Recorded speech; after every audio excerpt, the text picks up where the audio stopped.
Uma jovem costureira de 29 anos é despejada no exato momento em que entra em trabalho de parto e precisa caminhar 6 quilômetros até o hospital. Mas o que acontece durante essa jornada desesperadora muda completamente sua vida. Ela encontra um homem misterioso na estrada, que para seu carro para ajudá-la, sem imaginar que esse encontro casual vai desencadear uma história de amor, sacrifício e revelações que transformarão não apenas seu destino, mas de todos ao seu redor. Antes de continuar a história, eu gostaria de pedir para você dar uma curtida nesse vídeo e se inscrever em nosso canal, assim você nos ajuda a sempre ter uma história emocionante por aqui e não perde as nossas histórias. Não se esqueça também de me contar nos comentários de onde está assistindo. É uma alegria saber que minhas histórias chegam em tantos lugares diferentes. O silêncio incomum daquela manhã de verão em Vale Aurora, pequeno distrito rural na divisa entre Niterói e São Gonçalo, parecia carregar no ar uma energia diferente, como se o próprio universo estivesse segurando a respiração antes de um acontecimento extraordinário. Fernanda Conceição dos Santos, aos 29 anos de idade, despertou em seu quartinho minúsculo antes mesmo do primeiro raio de sol aparecer no horizonte, com uma sensação estranha no peito que misturava ansiedade e expectativa. As primeiras contrações do trabalho de parto começaram como ondas suaves, quase imperceptíveis, mas ela sabia instintivamente que aquele seria o dia mais importante e, ao mesmo tempo, mais aterrorizante de toda a sua existência até então. Fernanda vivia sozinha naquele quarto que mal cabia uma cama de solteiro, uma pia rachada que pingava incessantemente durante as madrugadas, um banheiro minúsculo sem porta adequada que ela escondia com uma cortina colorida costurada à mão e uma janela emperrada que não fechava completamente, deixando entrar tanto o frio do inverno quanto a chuva forte do verão. Era tudo que conseguira manter com os poucos reais ganhos, costurando roupas para as vizinhas mais abastadas do distrito e trocando bordados delicados por mantimentos básicos no pequeno armazém do seu Joaquim, que sempre tinha pena de sua situação e, às vezes, colocava um pacote extra de açúcar ou uma lata de leite condensado na sacola, sem cobrar a mais. Desde muito pequena, Fernanda desenvolveu 3 características marcantes que definiram sua personalidade como cicatrizes indeléveis na alma. Primeiro, uma dignidade inabalável que a fazia caminhar sempre de cabeça erguida pelas ruas de terra batida, mesmo quando passava dias inteiros comendo apenas pão com margarina. Segundo, um talento absolutamente excepcional para transformar qualquer retalho de tecido, por menor e mais desgastado que fosse, em uma peça única e encantadora através de sua técnica especial de costura silenciosa, assim chamada, porque ela havia aprendido, por necessidade, a trabalhar com sua Singer antiga durante as madrugadas, sem fazer o menor ruído para não incomodar os vizinhos das casas grudadas. E terceiro, uma independência feroz, quase selvagem, construída tijolo por tijolo, após longos anos de abandono familiar que lhe ensinaram da forma mais cruel que contar apenas consigo mesma. Era a única forma realmente segura de sobreviver neste mundo impiedoso. Seu conflito interno mais profundo e doloroso era justamente essa batalha diária e constante entre aceitar ajuda quando precisava desesperadamente, e Deus sabia como ela precisava, e manter a todo custo aquela preciosa autonomia conquistada com tanto sofrimento, tanta privação, tantas noites em claro, costurando até os dedos sangrarem para conseguir alguns trocados. Órfã de pai desde sempre, pois ele desaparecera antes mesmo dela nascer sem deixar rastro ou explicação, e com a mãe Maria das Graças tragicamente falecida há exatos 5 anos em um terrível acidente de ônibus na estrada Rio-Niterói. Ela voltava do trabalho de doméstica numa casa em Copacabana quando o veículo se chocou contra um caminhão na altura de São Gonçalo. Fernanda aprendeu desde os 14 anos incompletos que sobreviver dependia exclusivamente de suas próprias mãos, cada vez mais calejadas, e de sua agulha sempre firme, mesmo quando tremia de fome ou de frio durante os invernos mais rigorosos. Frequentadora assídua da igreja evangélica, Assembleia de Deus local, Sempre que as pernas inchadas e doloridas permitiam a caminhada íngreme morro acima, ela mantinha uma fé sólida como rocha, daquelas pessoas que repetem todas as noites antes de dormir: Deus não desampara seus filhos que mais precisam, mesmo quando todas as evidências concretas da vida real pareciam apontar exatamente na direção contrária, como se o céu estivesse permanentemente surdo às suas preces sussurradas entre lágrimas durante as madrugadas mais solitárias. Sua máquina de costura Singer 1960, herança sagrada deixada pela mãe e seu bem mais precioso no mundo inteiro, estava posicionada com cuidado sobre uma caixa de madeira envernizada que servia como mesa improvisada no cantinho mais iluminado do quartinho, próxima à janela que captava a luz natural durante as manhãs e tardes de trabalho intenso. Naquela manhã que mudaria sua vida para sempre, enquanto as contrações começavam a se intensificar, como marés cada vez mais violentas e imprevisíveis, batidas firmes na porta de madeira a fizeram despertar completamente do estado de semissonolência. Era Ailton Ferreira da Silva, o proprietário de várias casas simples espalhadas pelo distrito. Um homem corpulento de meia-idade, com barriga proeminente e um jeito rude de lidar com as pessoas, especialmente com inquilinos em atraso. Ele não demonstrou a menor consideração pelo estado óbvio de Fernanda, ignorando completamente sua barriga enorme e as expressões de dor que contorciam seu rosto a cada nova contração que chegava. "Olha aqui, menina, não me interessa se você está parindo ou fazendo qualquer outra coisa. O dinheiro do aluguel não apareceu até hoje, então você vai ter que sair dessa casa, imediatamente." "Já deveria ter saído ontem", disse ele com uma crueldade fria que cortou o coração de Fernanda, como uma lâmina afiada. A expulsão aconteceu no exato momento em que sua filha decidira vir ao mundo, transformando o que deveria ser o dia mais sublime e sagrado de sua vida no momento mais desolador e desesperador que uma mãe poderia experimentar. Com uma mochila escolar desbotada e remendada em vários pontos, a mesma que usara durante os poucos anos que conseguiu frequentar a escola antes de precisar trabalhar, ela juntou às pressas as poucas roupinhas de bebê que havia costurado carinhosamente durante os meses de gravidez, aproveitando cada pedacinho de tecido que conseguia obter através de trocas ou pequenos favores, alguns documentos amarelados pelo tempo e pela umidade que comprovavam sua existência legal neste mundo, e 2 pacotes de biscoito Cream Cracker, que restavam em sua despensa praticamente vazia.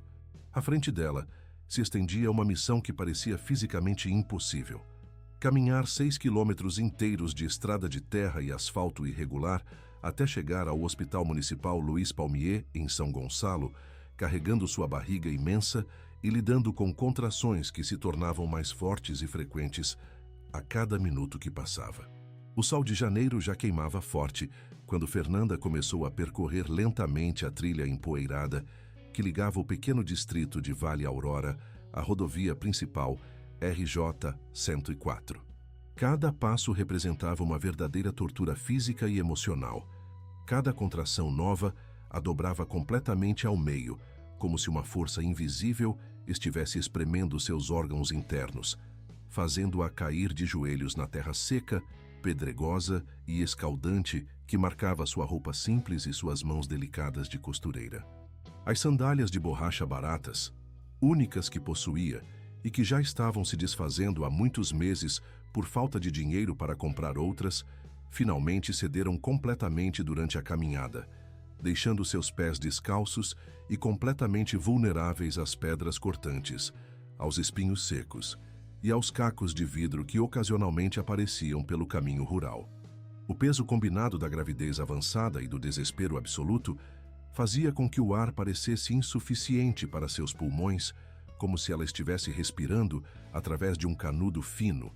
enquanto lágrimas quentes de dor física e humilhação profunda misturavam-se ao suor abundante que escorria por seu rosto vermelho e inchado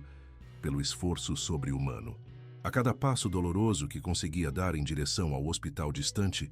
ela murmurava uma oração desesperada e fervorosa, implorando a Deus Pai Todo-Poderoso que não permitisse que sua filha nascesse ali mesmo, na estrada suja e perigosa, como um animal abandonado à própria sorte,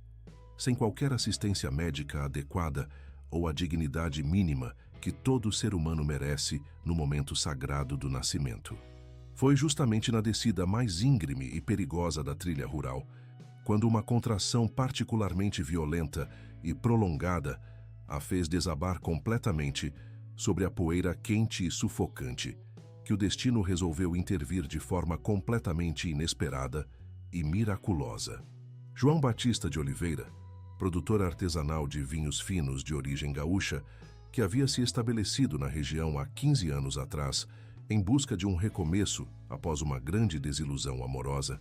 dirigia sua caminhonete Ford F1000 preta pelo caminho rural, quando avistou de longe a figura de uma mulher claramente em situação desesperadora, caída à beira da estrada poeirenta. Homem de 42 anos bem vividos, com mãos calejadas e curtidas pelo trabalho honesto da terra, ombros largos de quem carregava fardos pesados diariamente e olhos castanhos bondosos que refletiam uma educação cristã sólida e princípios morais inabaláveis, ele parou imediatamente o veículo sem pensar duas vezes e correu desesperadamente para socorrer aquela desconhecida em apuros. Um pequeno terço de madeira entalhada à mão pendurava do retrovisor interno de sua caminhonete, balançando suavemente a cada movimento do veículo, enquanto uma Bíblia de capa de couro, gasta pelo uso frequente, descansava cuidadosamente no porta-luvas, evidências concretas de sua fé profunda e do compromisso genuíno com os valores cristãos que norteavam todas suas ações e decisões. Seu jeito naturalmente gentil, mas ao mesmo tempo firme e determinado, revelava alguém completamente acostumado a tomar decisões rápidas e corretas em situações de emergência, além de um homem que jamais hesitaria em ajudar o próximo necessitado, sem esperar absolutamente nada em troca, movido apenas pela compaixão cristã e pela solidariedade humana que aprendera desde pequeno em sua família simples, mas amorosa, do interior do Rio Grande do Sul. Senhora, pelo amor do Sagrado Coração de Jesus, o que está acontecendo aqui? Perguntou João Batista com voz cheia de preocupação genuína e urgência, ajoelhando-se imediatamente ao lado de Fernanda, na poeira quente da estrada, sem se importar minimamente em sujar sua calça jeans limpa ou sua camisa de trabalho. Estou tendo meu bebê agora mesmo. Preciso chegar urgentemente ao hospital. Por favor, pelo amor de Deus, me ajude. Conseguiu responder ela, entre uma contração especialmente forte e outra, sua voz embargada pela dor insuportável e pelo desespero de uma mãe que teme pela vida de seu filho, agarrando-se com força desesperada ao braço forte e protetor daquele desconhecido que havia aparecido como um anjo enviado diretamente do céu em sua hora mais desesperada. Sem hesitar nem por um segundo sequer, demonstrando aquela presteza e eficiência que caracterizam pessoas acostumadas a lidar com emergências rurais, João Batista a ergueu cuidadosamente em seus braços fortes, como se ela fosse feita de cristal frágil, carregando-a com toda a delicadeza possível até sua caminhonete, onde a acomodou confortavelmente no banco traseiro, depois de forrar todo o assento com sua própria camisa de flanela limpa para tornar a viagem mais macia e segura tanto para ela quanto para o bebê que estava por nascer. Durante todo o percurso até o Hospital Municipal de São Gonçalo, percorrido em velocidade máxima, mas com cuidado redobrado para evitar buracos e lombadas que pudessem causar desconforto adicional à gestante, João Batista manteve uma conversa calma e profundamente reconfortante, falando com voz serena sobre sua pequena vinícola artesanal, sobre os segredos ancestrais da produção de vinhos finos e especialmente sobre sua filosofia pessoal de que as melhores uvas são sempre aquelas que mais sofreram durante o crescimento. Pode acreditar em mim, Dona Fernanda. As videiras que produzem os vinhos mais saborosos e aromáticos são exatamente aquelas que enfrentaram secas prolongadas, tempestades violentas, pragas devastadoras e todo tipo de dificuldade imaginável durante seu crescimento. Explicava ele pacientemente, olhando pelo espelho retrovisor com aqueles olhos bondosos que transmitiam uma serenidade contagiante. Sua filhinha vai ser muito especial mesmo. Pode ter absoluta certeza disso. Quem nasce depois de tanta luta e sofrimento traz consigo uma força interior diferenciada, uma determinação especial para enfrentar este mundo e transformá-lo num lugar melhor para todos nós. Suas palavras, pronunciadas com aquela cadência musical típica do interior gaúcho e impregnadas de uma sinceridade cristã absolutamente genuína, tinham um efeito quase mágico sobre Fernanda, acalmando parcialmente sua ansiedade e dando-lhe esperança de que tudo terminaria bem. Isabela Santos nasceu exatamente às 14h11 de uma terça-feira ensolarada, no Hospital Municipal Luiz Palmier, em São Gonçalo, com um choro forte e vigoroso que ecoou pelos corredores da maternidade como um verdadeiro hino de vitória e celebração da vida. João Batista havia permanecido durante todas as longas horas na sala de espera do hospital, caminhando nervosamente de um lado para o outro, rezando incessantemente seu terço de madeira e bebendo café preto da máquina automática, como se fosse realmente o pai biológico da criança ou um parente muito próximo da família. Quando a enfermeira finalmente saiu da sala de parto, com um sorriso radioso estampado no rosto cansado, mas satisfeito, anunciando que tanto a mãe quanto a recém-nascida estavam perfeitamente bem e saudáveis, ele suspirou aliviado, de forma tão intensa e profunda, que percebeu ter ficado segurando a respiração durante minutos inteiros, como se sua própria vida dependesse do desfecho positivo daquele parto. Mas foi quando soube através da assistente social do hospital que Fernanda não tinha absolutamente para onde ir depois da alta médica, que havia sido cruelmente despejada de sua moradia exatamente no dia do parto e estava completamente desamparada com uma recém-nascida nos braços, que João Batista tomou espontaneamente uma decisão que mudaria para sempre o rumo de todas as vidas envolvidas naquela história extraordinária. "Escute bem, doutora", disse ele à assistente social com aquela determinação silenciosa que caracteriza pessoas de caráter sólido. "Eu tenho uma casa antiga de pedra e madeira bruta que comprei há alguns meses com a intenção de reformar completamente e transformar numa pousada rural. Fica localizada num lugar bem alto e bonito, pertinho de uma nascente de água cristalina, com vista panorâmica para toda a região. No momento está completamente vazia e meio abandonada, mas já tem toda a estrutura básica necessária para se viver dignamente. Água encanada, energia elétrica, banheiro funcionando e uma cozinha simples mas funcional. Elas podem ficar lá morando tranquilamente, pelo tempo que for necessário, até conseguirem se organizar definitivamente." A casa em questão ficava estrategicamente posicionada numa colina verdejante entre os municípios de Niterói e Maricá, oferecendo uma vista deslumbrante da Baía de Guanabara, que se estendia até onde os olhos conseguiam alcançar, pontilhada por pequenas ilhas e recortada por praias de areia dourada. Era um casarão do século XIX, construído em pedra bruta e madeira de lei pelos escravos de um antigo senhor de engenho que João Batista havia adquirido com todas suas economias acumuladas ao longo dos anos, sonhando em transformá-lo numa pousada rústica que oferecesse aos visitantes uma experiência autêntica de contato com a natureza e a história da região. Agora, esse mesmo casarão se tornaria o lar temporário de Fernanda e Isabela,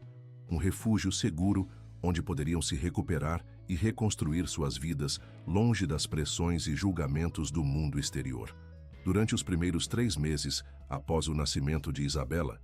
estabeleceu-se gradualmente uma rotina diária silenciosa, mas profundamente significativa e reconfortante para todos os envolvidos. Religiosamente, todas as manhãs logo após o nascer do sol, João Batista aparecia na propriedade, carregando uma grande cesta de vime repleta de mantimentos frescos e selecionados. Pão quentinho e perfumado da melhor padaria de Maricá, leite integral ainda morno ordenado na fazenda de seu compadre, frutas suculentas colhidas em sua própria horta orgânica, laranjas doces, bananas maduras, mamões perfumados, verduras verdinhas que ele mesmo plantava sem agrotóxicos, ovos caipiras de galinhas criadas soltas e, às vezes, nas noites mais frias de inverno, uma garrafa de seu melhor vinho tinto artesanal para aquecer o corpo e alegrar o coração durante os serões tranquilos. Com suas próprias mãos calejadas mas hábeis, ele consertou minuciosamente o telhado colonial com telhas de barro artesanais idênticas às originais. Reformou completamente toda a instalação elétrica, seguindo as normas modernas de segurança. Restaurou o sistema de encanamento, trazendo água potável da nascente próxima através de tubulações subterrâneas. Pintou todas as paredes internas com tinta lavável em tons suaves e acolhedores e ainda construiu uma cozinha ampla e bem ventilada, onde Fernanda pudesse preparar as refeições com conforto e prazer. Ele dedicava praticamente todas suas horas vagas ao trabalho árduo, mas gratificante de reforma e melhoramento da antiga casa de pedra, transformando lentamente aquela construção abandonada há décadas num verdadeiro lar acolhedor e funcional. Enquanto João Batista trabalhava incansavelmente na transformação física da casa, Fernanda dedicava-se integralmente aos cuidados amorosos e atentos de Isabela e gradualmente retomava sua atividade profissional de costureira, reinstalando sua preciosa máquina Singer numa mesa robusta de madeira maciça que ele havia construído especialmente para ela, com gavetas embutidas para organizar linhas, botões, agulhas e todos os pequenos materiais necessários ao seu ofício. A mesa foi posicionada estrategicamente próxima à janela maior da casa, de onde se tinha a melhor vista da Baía de Guanabara, permitindo que ela trabalhasse durante o dia, aproveitando ao máximo a luz natural enquanto contemplava uma das paisagens mais belas do estado do Rio de Janeiro. Aos poucos, uma harmonia quase perfeita se estabeleceu naquela casa que renascia das cinzas do abandono através do trabalho conjunto e do carinho mútuo de seus novos habitantes. Isabela crescia saudável e alegre, cercada por todo o amor e cuidado que uma criança pode receber, enquanto Fernanda redescobria a paz interior que havia perdido durante os anos de luta solitária pela sobrevivência. João Batista, por sua vez, encontrava naquela família improvisada um propósito de vida que não sabia estar procurando há tanto tempo, uma razão para acordar todas as manhãs com entusiasmo renovado e trabalhar com ainda mais dedicação em seus projetos pessoais. A primeira pequena nuvem nesse céu, aparentemente sem tempestades, surgiu de forma inesperada, quando Fernanda descobriu, através de pura casualidade, que João Batista estava discretamente vendendo equipamentos valiosos de sua querida vinícola para financiar as reformas custosas da casa e garantir o sustento confortável das duas. A descoberta aconteceu quando ela estava organizando alguns papéis dele que haviam se misturado acidentalmente com suas anotações de costura e acabou encontrando vários recibos bancários escondidos entre as páginas de sua caderneta pessoal de planejamento de produção vinícola. Os documentos revelavam transações comerciais significativas, a venda de uma prensa pneumática industrial de última geração, diversos barris artesanais de carvalho francês, importado especificamente para o envelhecimento de vinhos premium, equipamentos de filtragem e decantação, e até mesmo parte considerável de sua safra mais preciosa, aquela que havia sido cuidadosamente envelhecida durante 3 anos em suas melhores barricas. Aquela noite, depois de colocar Isabela para dormir tranquila em seu berço improvisado mas confortável, Fernanda o confrontou com lágrimas sinceras brotando de seus olhos castanhos, a voz embargada pela emoção e pela gratidão que sentia, mas também pela preocupação genuína com o futuro dele. João Batista, você não pode continuar sacrificando assim o trabalho de sua vida inteira por nossa causa. Não é justo com você mesmo. Não é correto da nossa parte aceitar tamanha generosidade, disse ela, segurando delicadamente aqueles recibos que representavam anos de trabalho duro sendo transformados em dinheiro para benefício dela e de sua filha. Sua vinícola é seu sonho, sua paixão, seu sustento, seu... Não podemos aceitar que você a destrua por nós. João Batista apenas sorriu com aquela doçura serena que se tornara tão familiar e reconfortante durante aqueles meses de convivência harmoniosa, seus olhos bondosos refletindo uma paz interior que transcendia qualquer preocupação material ou financeira. Veja bem, Fernanda, respondeu ele com aquela voz grave e pausada que tinha o dom de tranquilizar até os corações mais angustiados. Durante todos estes anos trabalhando sozinho na produção de vinhos, eu nunca consegui encontrar um propósito realmente maior para minha existência. Agora, pela primeira vez na vida, eu acordo todas as manhãs sabendo exatamente por que estou vivo, porque Deus me colocou neste mundo. Ver vocês duas felizes, seguras e bem cuidadas vale infinitamente mais do que qualquer garrafa de vinho que eu possa produzir, por mais premiada que ela seja. Ele fez uma pausa reflexiva, olhando através da janela para as estrelas que brilhavam intensamente no céu limpo da noite rural, livre da poluição luminosa das grandes cidades. Minha vida ganhou finalmente um propósito verdadeiro, um significado profundo que eu não sabia que estava procurando há tanto tempo. Este sacrifício que você menciona, na verdade, é o melhor investimento que já fiz em toda a minha existência. Estou investindo no futuro de vocês, mas principalmente estou investindo na minha própria felicidade e realização pessoal. Os comentários maldosos e as especulações maliciosas da pequena comunidade local não demoraram muito para começar a circular pelas casas, comércios e principalmente pela igreja, onde as línguas sempre se soltam mais facilmente durante os intervalos dos cultos e reuniões de oração. Inicialmente, muitas pessoas da região haviam demonstrado solidariedade cristã genuína e oferecido ajuda prática quando souberam da situação difícil de Fernanda, uma jovem mãe solteira que havia sido despejada no dia do parto e encontrara abrigo através da bondade de um vizinho caridoso. Porém, conforme os meses foram passando e a situação se consolidando numa espécie de arranjo doméstico permanente, os sussurros maliciosos começaram a substituir gradualmente a compaixão inicial. As senhoras mais antigas da Igreja Assembleia de Deus, especialmente aquelas que sempre se consideraram guardiãs da moralidade local, passaram a comentar em pequenos grupos sobre aquela situação estranha e potencialmente escandalosa, envolvendo uma mãe solteira jovem e bonita,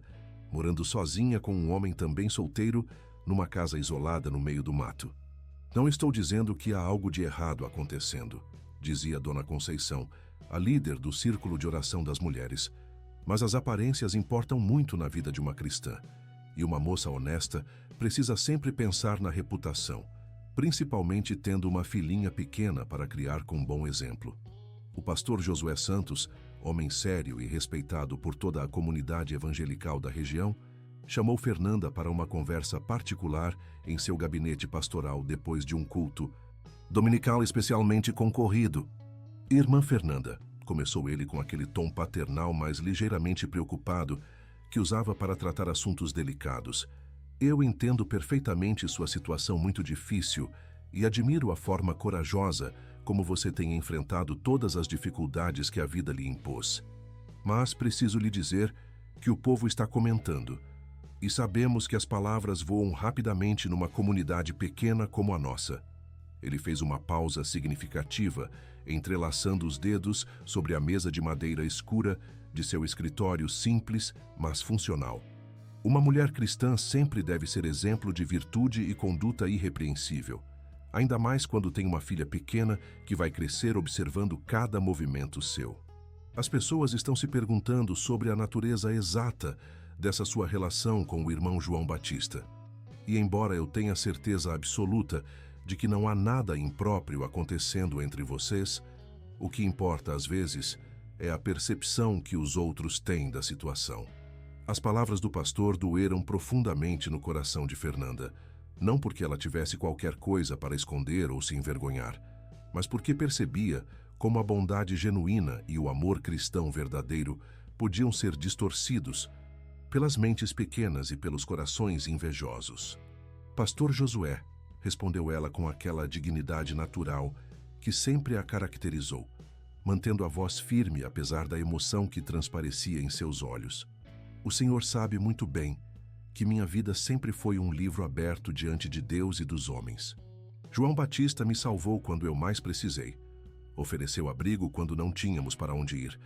e nunca, nem uma única vez, desrespeitou minha honra ou agiu de forma inadequada.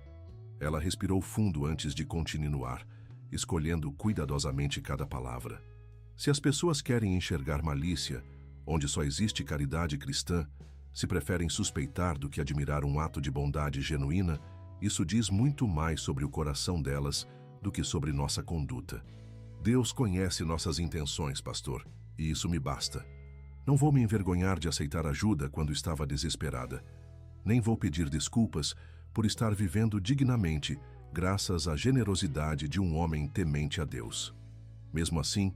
a pressão social constante fez com que Fernanda começasse a rejeitar delicadamente as investidas românticas cada vez mais evidentes e apaixonadas de João Batista, que havia desenvolvido sentimentos profundos por ela durante aqueles meses de convivência diária. Ele havia chegado ao ponto de criar secretamente um projeto especial para sua vinícola. Um rótulo personalizado chamado Aurora Fernanda, para um vinho tinto suave e aromático que pretendia dedicar exclusivamente a ela, inspirado na luz especial que via brilhar em seus olhos todas as manhãs, quando ela sorria agradecendo pelos mantimentos frescos que ele trazia religiosamente. O nome Aurora representava o novo amanhecer que ela havia trazido para sua vida antes solitária, enquanto Fernanda eternizaria no mundo dos vinhos o amor puro e verdadeiro que sentia por aquela mulher extraordinária que havia transformado sua existência. O segundo capítulo dessa história extraordinária começou de forma completamente inesperada, numa tarde ensolarada de domingo, daquelas tardes preguiçosas de interior em que o tempo parece passar mais devagar e até os pássaros cantam com mais tranquilidade. Fernanda havia decidido procurar uma igreja católica adequada onde pudesse batizar Isabela, de acordo com os rituais tradicionais da religião em que fora criada desde pequena, pois embora frequentasse a igreja evangélica local por conveniência e necessidade de comunidade, seus valores mais profundos ainda estavam enraizados no catolicismo popular brasileiro que sua mãe lhe havia ensinado durante a infância pobre, mas carinhosa, que tiveram juntas. Por uma coincidência que só o destino sabe explicar, ela entrou completamente por engano na Igreja do Sagrado Coração de Jesus, no centro de Niterói, exatamente durante a celebração de um casamento que estava se transformando numa tragédia humana devastadora diante dos olhos perplexos e constrangidos de mais de 200 convidados elegantemente vestidos. Rafael Mendes Tavares, empresário próspero e respeitado de 34 anos, proprietário de uma das maiores empresas de móveis ecológicos sustentáveis do estado do Rio de Janeiro, aguardava nervoso no altar principal da igreja, rodeado por arranjos florais caríssimos de rosas brancas importadas e orquídeas raras, vestindo um smoking italiano sob medida que havia custado mais dinheiro do que Fernanda ganhava em 6 meses de trabalho árduo como costureira. Patrícia Albuquerque, filha única do prefeito de Niterói e considerada unanimemente a jovem mais bela e desejável de toda a alta sociedade fluminense, havia desaparecido misteriosamente na madrugada anterior ao casamento, deixando para trás apenas um bilhete cruel e devastador, escrito à mão em papel perfumado, com sua caligrafia elegante. Rafael, não consigo mais viver esta mentira que construímos juntos durante todos estes anos. Você é um homem bom e merece alguém que realmente o ame de verdade, com paixão verdadeira, não apenas com o carinho respeitoso que sinto por você. Perdoe-me por não ter tido coragem de dizer isso pessoalmente, mas não conseguiria olhar em seus olhos e destroçar seu coração com palavras. Seja feliz. Você merece toda a felicidade do mundo. O encontro totalmente casual entre Fernanda, uma jovem mãe solteira carregando nos braços uma bebê de apenas 3 meses de idade, vestida com roupas simples, mas sempre limpas e bem cuidadas, e Rafael, um noivo rico e poderoso publicamente abandonado no altar em frente a toda a elite social da cidade, criou uma conexão instantânea e inexplicável baseada no reconhecimento mútuo de feridas similares e na compreensão profunda do que significa ser inesperadamente machucado pela vida, exatamente quando menos se espera que isso aconteça. Rafael era um homem que havia passado literalmente toda a sua vida adulta cumprindo expectativas criadas por outras pessoas.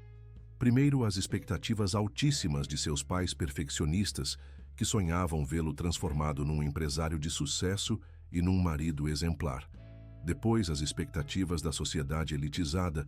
da qual fazia parte obrigatoriamente por nascimento. E, finalmente, as expectativas de Patrícia, que queria um noivo rico, bonito, bem-sucedido e socialmente aceito, mas, aparentemente, nunca havia se apaixonado realmente por ele como pessoa. Era como se duas almas feridas tivessem se reconhecido através da multidão de curiosos e fofoqueiros que lotava a igreja apenas para presenciar o espetáculo da humilhação alheia. Ver Fernanda ali naquele momento, com sua beleza natural e despojada, seu jeito autêntico de segurar a filha e olhar o mundo sem máscaras sociais,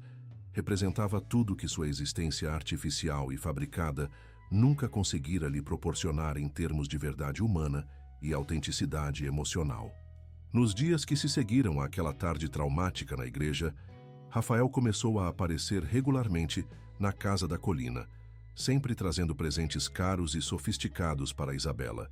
Roupinhas de bebê de marcas importadas, brinquedos educativos desenvolvidos na Europa, fraldas premium, que custavam mais caro que muitas pessoas gastam em alimentação numa semana inteira,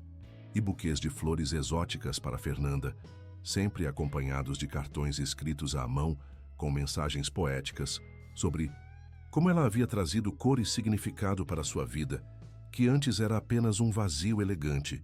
disfarçado de sucesso profissional. Você me ensina todos os dias o que realmente significa ser uma pessoa verdadeira, dizia ele durante suas visitas, cada vez mais frequentes e demoradas, fascinado pela honestidade brutal de Fernanda e pela forma como ela enfrentava a vida sem artifícios ou fingimentos sociais. Durante toda a minha existência, eu vivi representando um papel que outras pessoas escreveram para mim, sendo o que esperavam que eu fosse, ao invés de descobrir quem eu realmente sou por dentro. Mas quando estou aqui com vocês, quando vejo como você cuida da Isabela com tanto amor, como transforma retalhos de tecido em peças lindas com suas próprias mãos, quando observo a forma simples, mas profunda, como vocês vivem cada momento da vida, eu finalmente consigo me enxergar como um ser humano real, não apenas como um empresário bem-sucedido ou um bom partido para casamento. A primeira grande reviravolta emocional de intensidade média aconteceu quando Rafael tomou uma decisão que chocou literalmente todas as pessoas que o conheciam. Ele decidiu abandonar temporariamente todos seus compromissos empresariais em Niterói, delegou a administração de sua empresa para seus sócios mais confiáveis, cancelou reuniões importantes com investidores internacionais e, praticamente, se mudou para uma pousada simples em Maricá para poder ficar geograficamente próximo de Fernanda e Isabela. Esta decisão aparentemente irracional provocou um rompimento familiar catastrófico. Seus pais, pessoas extremamente tradicionais e preocupadas com aparências sociais, ficaram furiosos com o que consideraram um comportamento irresponsável e inadequado para um homem de sua posição. E quase levou sua empresa à beira da falência devido à falta de liderança direta num momento crucial de expansão para novos mercados. A tensão crescente entre João Batista e Rafael tornou-se cada dia mais palpável e desconfortável para todos os envolvidos naquela situação triangular delicada. Eram homens fundamentalmente diferentes em praticamente todos os aspectos possíveis. João Batista representava o trabalho manual honesto, a simplicidade rural, a fé cristã tradicional, o amor demonstrado através de ações concretas e silenciosas. Rafael simbolizava o mundo dos negócios urbanos, a sofisticação cosmopolita, as palavras bem elaboradas, o amor expresso através de presentes caros e gestos românticos elaborados. João Batista observava com dor crescente e silenciosa como Rafael conquistava gradualmente a atenção de Fernanda através de sua educação refinada, seus recursos financeiros aparentemente inesgotáveis e principalmente através daquela capacidade de articular sentimentos em palavras bonitas que ele próprio nunca conseguiria igualar. Ele pode oferecer a você e a Isabela absolutamente tudo o que vocês merecem ter na vida, disse João Batista certa tarde melancólica enquanto terminava de instalar uma estante de madeira maciça que havia construído especialmente para os livros de receitas de costura de Fernanda.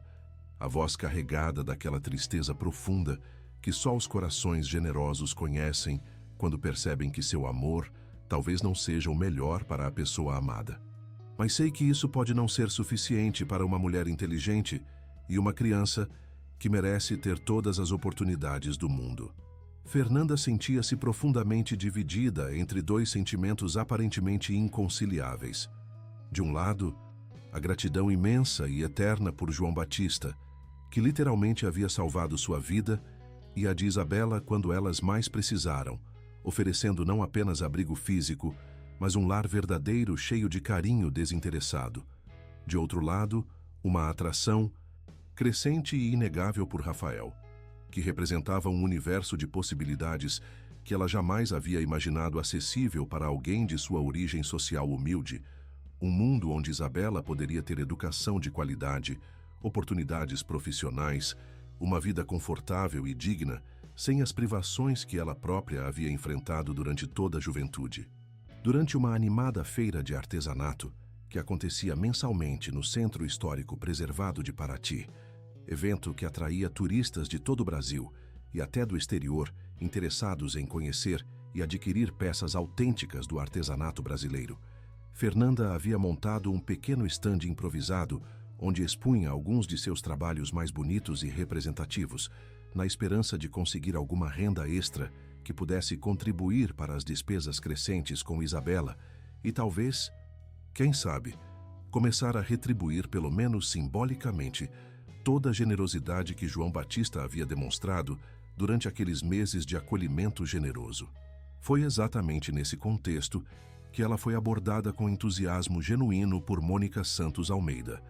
uma mulher elegante e sofisticada de aproximadamente 50 anos, curadora cultural respeitada e especialista em design social que trabalhava para um coletivo artístico influente que operava entre as cidades do Rio de Janeiro e São Paulo, desenvolvendo projetos de valorização do artesanato feminino brasileiro e promovendo a inclusão socioeconômica de mulheres em situação de vulnerabilidade através de capacitação profissional e oportunidades reais de geração de renda digna. Eu posso apenas oferecer meu coração inteiro, estas mãos calejadas pelo trabalho, e a promessa de que nunca faltará carinho e proteção nesta casa enquanto eu tiver vida. Mônica possuía aquele olhar treinado e refinado de quem passou décadas observando, analisando e selecionando peças artesanais de qualidade superior, e reconheceu imediatamente o talento absolutamente extraordinário e único nas criações expostas por Fernanda. Cada peça contava uma história visual através dos pontos cuidadosamente alinhados. Vestidos práticos de amamentação com zíperes estrategicamente posicionados e completamente ocultos para garantir discrição e funcionalidade.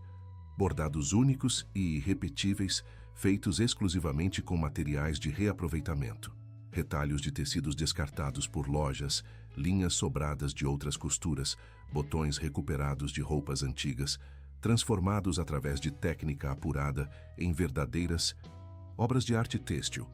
que mesclavam tradição e inovação de forma harmoniosa e surpreendente. Seu trabalho possui uma alma muito rara de se encontrar nos dias de hoje, disse Mônica, com sincera admiração, examinando minuciosamente com lupa de profissional um casaco infantil que Fernanda havia criado inteiramente a partir de retalhos coloridos aparentemente sem valor. Uma autenticidade emocional que transparece através de cada ponto, cada escolha de cor, cada detalhe cuidadosamente pensado. É exatamente este tipo de trabalho que nosso coletivo procura para desenvolver projetos de impacto social real e duradouro. Ela explicou detalhadamente sua proposta profissional. O coletivo mantinha um espaço cultural amplo e bem equipado no bairro de Icaraí, em Niterói, onde Fernanda teria à disposição um ateliê completo e moderno, com máquinas industriais de última geração, boa iluminação natural e artificial, área de exposição permanente para suas criações mais importantes e, principalmente, a oportunidade de desenvolver oficinas remuneradas destinadas especificamente a outras mulheres em situação de vulnerabilidade socioeconômica, ensinando técnicas de costura, bordado, reaproveitamento de materiais e empreendedorismo feminino. A proposta era infinitamente mais tentadora e promissora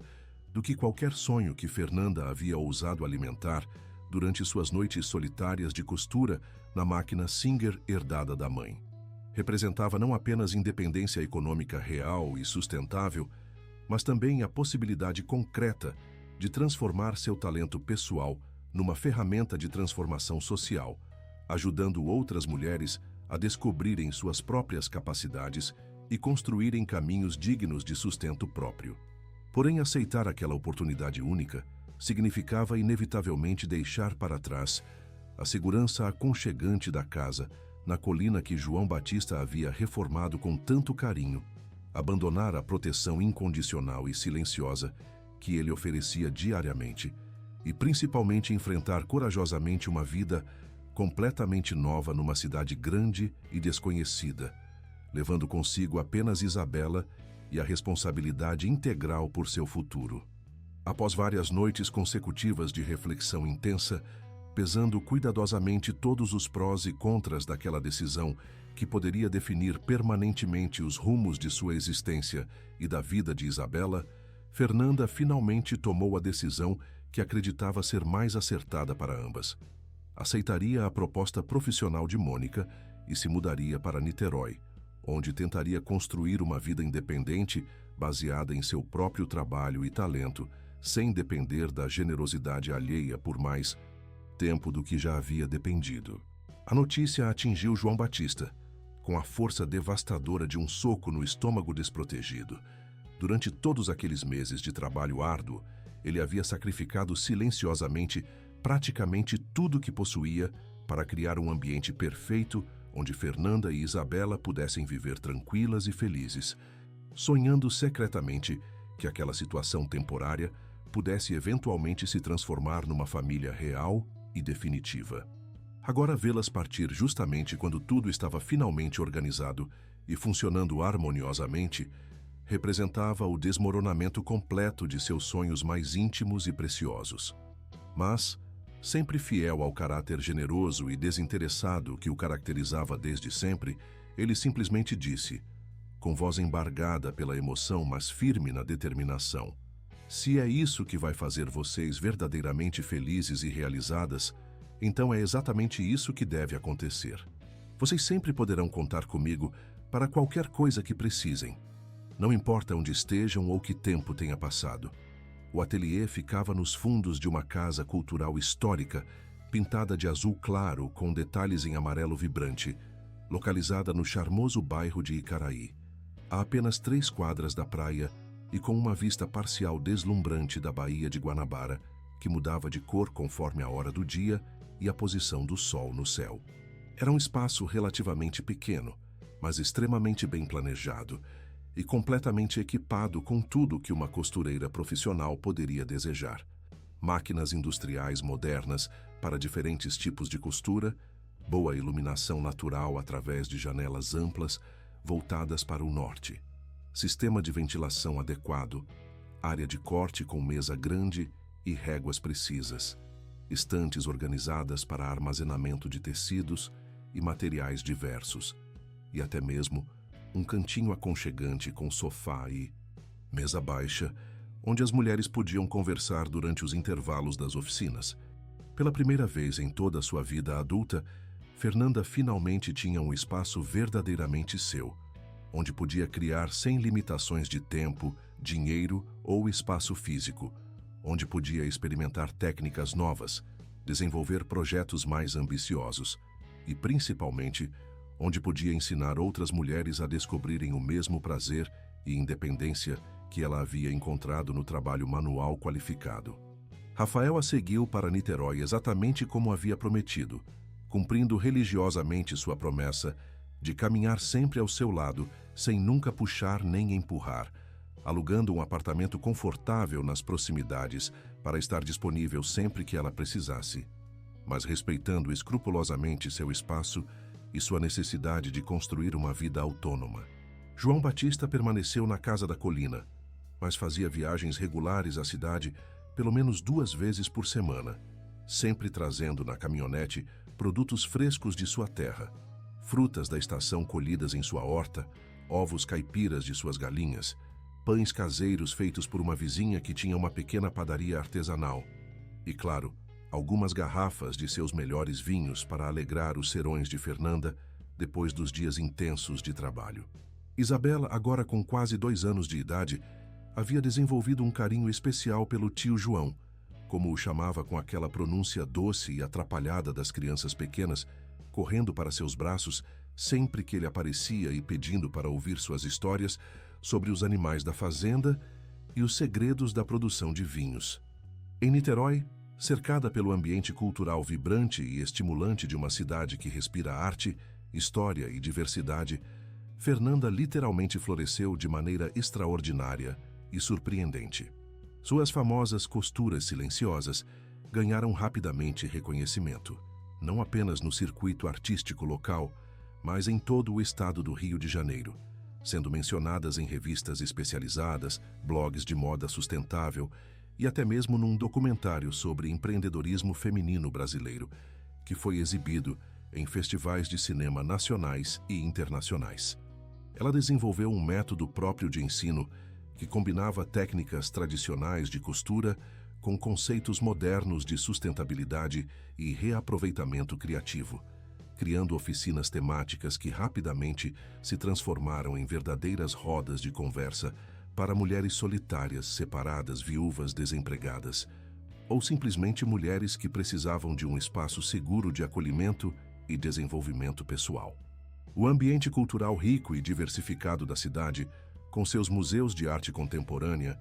centro histórico preservado, teatros alternativos, saraus de poesia, feiras de arte e artesanato, e uma vida artística intensa que fervia especialmente durante os fins de semana, ofereceu o cenário perfeito para o crescimento profissional e pessoal de Fernanda, que descobriu talentos e interesses que nem sabia possuir. Isabela crescia feliz e estimulada nesse ambiente rico em experiências culturais, cercada pelo carinho genuíno de todas as mulheres que frequentavam regularmente o ateliê, desde senhoras aposentadas que vinham aprender bordado para ocupar o tempo livre, até jovens mães solteiras que buscavam uma alternativa de renda, passando por profissionais liberais que queriam um hobby relaxante depois do trabalho estressante. A menina desenvolvia uma personalidade curiosa, afetuosa e extraordinariamente social, encantando a todos com sua inteligência precoce, seu jeitinho carinhoso de tratar as pessoas e, principalmente, com aquela capacidade especial que as crianças pequenas possuem de alegrar qualquer ambiente, apenas com sua presença espontânea e seus sorrisos generosos. Ela havia se tornado a pequena mascote não oficial do ateliê, circulando livremente entre as máquinas de costura, ajudando a organizar botões por cor e tamanho, distribuindo abraços sinceros para qualquer pessoa que parecesse precisar de carinho e ocasionalmente fazendo apresentações musicais improvisadas com os instrumentos de brinquedo que Rafael havia trazido de suas viagens de negócios. Mas foi justamente no auge dessa fase próspera e aparentemente estável, quando tudo parecia finalmente encaminhado da melhor forma possível e o futuro se mostrava promissor pela primeira vez na vida de Fernanda, que a segunda grande reviravolta explodiu como uma bomba emocional devastadora, abalando até os alicerces da confiança que ela havia laboriosamente construído em Rafael durante aqueles meses de relacionamento crescente. O estopim foi uma entrevista aparentemente inócua que Fernanda concedeu para uma jornalista de uma revista cultural local que estava preparando uma matéria especial sobre empreendedorismo feminino e projetos de impacto social desenvolvidos por mulheres na região metropolitana do Rio de Janeiro. Durante a conversa descontraída, que acontecia no próprio ateliê enquanto Fernanda trabalhava numa peça especialmente complexa, a jornalista mencionou casualmente, quase como um comentário lateral sem importância, a tradicional e respeitada família Tavares, conhecida há várias gerações por seus empreendimentos rurais bem-sucedidos desde meados do século XIX, quando começaram a desenvolver fazendas produtivas no interior fluminense. A frase ficou ecoando na mente de Fernanda durante dias, criando uma curiosidade crescente que ela inicialmente tentou ignorar, mas que acabou se tornando uma necessidade urgente de descobrir a verdade sobre as origens da fortuna de Rafael. Intrigada e ligeiramente preocupada com aquela informação que parecia esconder algo mais profundo e possivelmente problemático, Fernanda decidiu pesquisar discretamente sobre a história da família Tavares, utilizando a internet e alguns livros de história local que conseguiu emprestados na Biblioteca Pública de Niterói. O que descobriu a deixou em estado de choque profundo e devastador. A fortuna considerável de Rafael havia sido sistematicamente construída ao longo de várias gerações, através da exploração cruel e desumana de trabalhadores rurais, incluindo muito provavelmente antepassados de sua própria família, que haviam migrado da zona rural fluminense durante o final do século XIX e início do século XX, em busca de trabalho nas grandes fazendas de café e cana-de-açúcar pertencentes exatamente aos bisavôs e trisavôs de Rafael. Os documentos históricos que ela conseguiu acessar revelavam um padrão sistemático de abusos. Salários miseráveis pagos em mercadorias superfaturadas nos armazéns da própria fazenda, condições de trabalho análogas à escravidão, mesmo décadas após a abolição oficial, moradia precária oferecida aos trabalhadores em troca de descontos abusivos nos já insignificantes salários, sistema de endividamento forçado que mantinha famílias inteiras presas às fazendas por gerações consecutivas, e até mesmo casos documentados de violência física contra trabalhadores que tentavam se organizar ou reclamar de suas condições deploráveis de vida e trabalho. A revelação foi como um soco brutal no estômago de Fernanda, que se sentiu traída não apenas por Rafael, mas principalmente por si mesma, por ter se permitido desenvolver sentimentos românticos por alguém cuja riqueza atual havia sido literalmente construída sobre o sofrimento, o suor e talvez até mesmo o sangue de pessoas exatamente como ela, pessoas simples e trabalhadoras que nunca tiveram oportunidades na vida, justamente porque foram sistematicamente exploradas por pessoas como a família dele. Como podia estar se apaixonando por alguém cujo patrimônio fora erguido sobre as lágrimas de tantas famílias humildes? O confronto inevitável e doloroso aconteceu numa noite de sábado chuvosa, quando Rafael veio jantar no ateliê, como havia se tornado costume nos fins de semana. Isabela já dormia tranquila em seu quartinho improvisado nos fundos do ateliê, cercada por seus bichinhos de pelúcia e coberta com uma colcha que Fernanda havia bordado especialmente para ela, com desenhos de flores e borboletas coloridas. O ambiente, normalmente tão acolhedor e harmonioso, estava carregado de uma tensão palpável, que Rafael percebeu imediatamente ao entrar, mas que inicialmente atribuiu ao cansaço natural de Fernanda depois de uma semana particularmente intensa de trabalho. "Como você pôde esconder isso de mim durante todo este tempo?", explodiu Fernanda, não conseguindo mais conter a indignação e a decepção que havia estado ruminando durante dias, sua voz tremendo de emoção contida.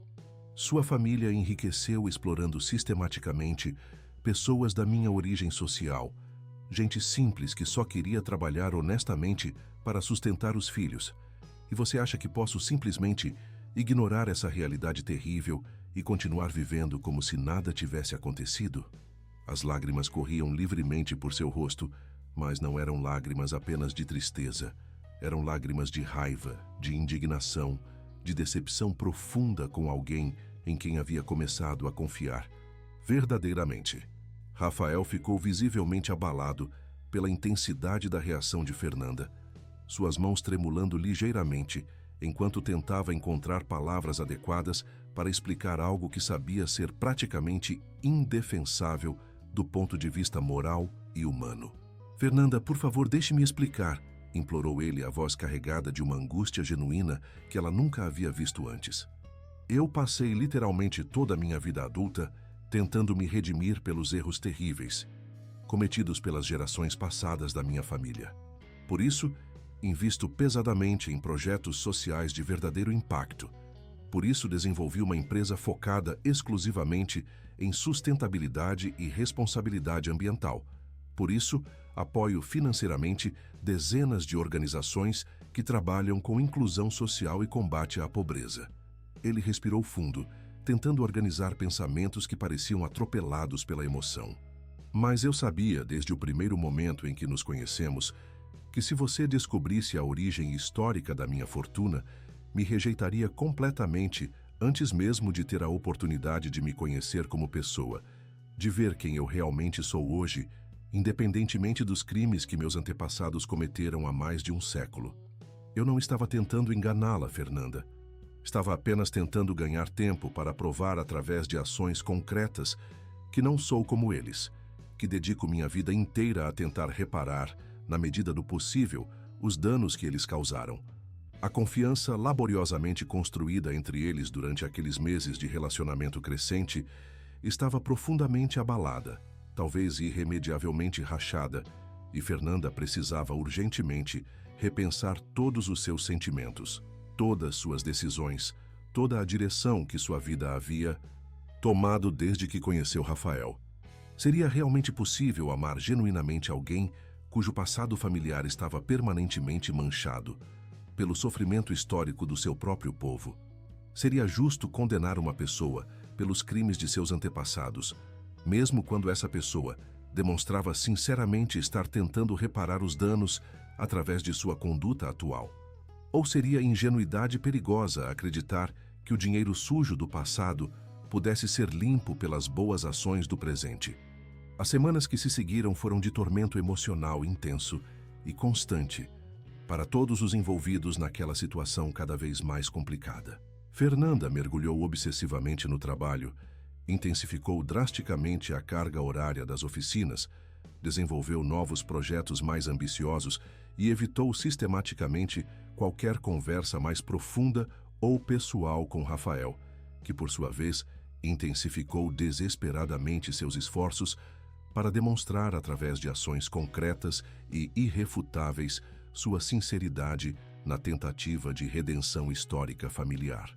Ele começou a financiar secretamente bolsas de estudo integrais para filhos de trabalhadores rurais, criou um fundo permanente de microcrédito para mulheres empreendedoras de baixa renda e até mesmo iniciou um projeto de construção de casas populares em comunidades carentes. Tudo isso sem alarde público ou busca por reconhecimento pessoal. Foi exatamente nesse período turbulento e emocionalmente instável que João Batista reapareceu de forma mais constante na vida de Fernanda, não apenas com suas visitas regulares de fim de semana, mas com uma presença mais sólida e consoladora durante os momentos de maior angústia e confusão mental. Ele percebia intuitivamente, com aquela sensibilidade emocional que caracteriza pessoas verdadeiramente empáticas, que algo importante havia mudado na vida de Fernanda, algum problema sério que ela estava enfrentando sozinha e que a estava deixando visivelmente mais tensa, mais triste, menos espontânea em seus sorrisos e mais distante em suas conversas habituais. Numa noite particularmente fria de sábado, quando a chuva forte batia insistentemente contra as janelas do ateliê, criando aquela atmosfera melancólica que convida às confidências e aos desabafos sinceros, João Batista chegou inesperadamente com documentos importantes na mão e uma expressão de determinação absoluta que Fernanda nunca havia visto antes em seu rosto normalmente sereno e pacífico. Fernanda, eu preciso te contar algo muito importante que deveria ter revelado há muito tempo. Algo que pode parecer uma loucura, mas que é a expressão mais pura e verdadeira do que sinto por você e pela Isabela, começou ele, suas mãos calejadas tremendo ligeiramente, enquanto segurava aqueles papéis que, claramente, representavam algo de extrema importância em sua vida. Durante todos estes meses em que vocês estiveram morando na casa da colina,